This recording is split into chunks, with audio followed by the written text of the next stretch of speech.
Okay, so let's look at this example here. And the first thing we want to do is we want to think about what this series reminds us of. So, n over 2 to the n is similar to, a natural response would be, what about just 1 over 2 to the n? So let's work with that. So the first thing we have to do is figure out who's bigger than whom. Okay? Excuse me. Now I'm just looking here, and I can tell that 1 over 2 to the n is going to be less than or equal to n over 2 to the n, right? Because I would just need to multiply. Do you see how this is just kind of multiplied by this 1 over 2 to the n? So I can write this as 1 over 2 to the n times n, and definitely, right, n times 1 over 2 to the n is going to be bigger than 1 over 2 to the n. Okay, so any way you want to figure out why this equality is true, go for it, right? So this is true. And our 1 over 2 to the n is always going to be greater than 0. So because of this, we can write that this series, right, the series 1 over 2 to the n with the terms 1 over 2 to the n is going to be less than or equal to the series with the terms n over 2 to the n. Now, we know that this series here is a, what type of series? It's a geometric series. And what is the ratio? R is equal to 1/2. So this series converges. We can't apply the direct comparison test. We can't apply the direct comparison test because the direct comparison test is essentially kind of like the sandwich theorem. So it says if you've got something that's squeezed in between 0 and something that is convergent, then whatever's on the inside, this also has to be convergent, right? Because if this is finite, I'm writing too big, sorry. So the idea is that if the larger series is finite, so if the larger series is a finite number, then the smaller series has to be a finite number as well. And the flip side is to say, suppose you have a series, and you've got a series that you know diverges, and any series that's bigger than it also has to diverge, right? So if this smaller series diverges, then the larger series also must diverge.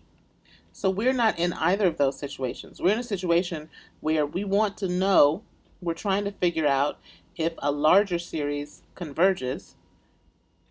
If we want to know if this larger series converges, then we need to find something bigger than it that converges, or find something smaller than it that diverges. Okay, so the moral of the story is we need to think about something else. So let's look again, and let's try a new approach. Okay, so again, we're still working on the same problem, which is the series where the terms are n divided by 2 to the n, and the question is, does it converge or diverge? Now I want to draw your attention to the hierarchy of rates of growth that we discussed in class about 2 weeks ago. So remember, we said that polynomials always grow much slower than exponentials, and exponentials grow much slower than factorials, right? And then factorials. And then we had this dilemma of, well, what if you've got It's x to the 19 x hours. versus, like x factorial to the x factorial? We talked about all kind of weird scenarios, but just in general, polynomials versus exponentials grow so much faster. So looking at this series, we're expecting, since n is so much smaller than 2 to the n, we expect our series n over 2 to the n to converge, because the denominator is so much larger than the numerator when our values are big, okay? Since that's the case, since we expect it to converge, we need to find something that's bigger. So here's our goal, is we want to have n greater than n over 2 to the n is greater than or equal to 0, but less than or equal to, we've got to figure out what is the function that we kind of want to, what are the terms that we want to smush it underneath. And to figure out some terms, we can go straight back to our hierarchy, right? So let's just use this to say, what if we compare 1 over n squared? Now this is definitely, so this first inequality is definitely true because n is only a non-negative integer.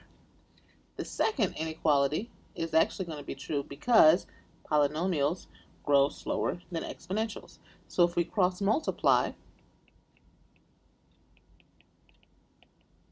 we'll see n cubed less than or equal to 2 to the n. Now notice that if n equals 2, this inequality is false, because 2 cubed is not less than or equal to 2 squared. But remember, we're concerned about long-term behavior, right? So when n is large, say for instance n is greater than or equal to 10 or 20 or 100, right? We could graph it on Desmos and figure out where, at what number 2 to the n overtakes n cubed, right? We know that at some point 2 to the n is going to get larger than n cubed, and it's going to stay larger than n cubed because it's going to grow so much faster, okay?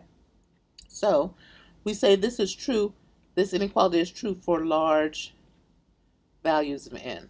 And that's all we care about, values of n. Okay, so we're good to go. So we'll say that 0 less than or equal to n over 2 to the n is less than or equal to 1 over n squared. Okay, so that means that 0 is less than or equal to this series, which is less than or equal to the series with the terms 1 over n squared. Now it's a good thing that we chose 1 over n squared, because we can determine easily the convergence of this series. This series is going to converge because it is a p-series with p equal to 2. So, since it converges, that's another way to say that this sum is a finite number, so it's strictly less than infinity. So our original series must converge too, must converge by the DCT. That's it.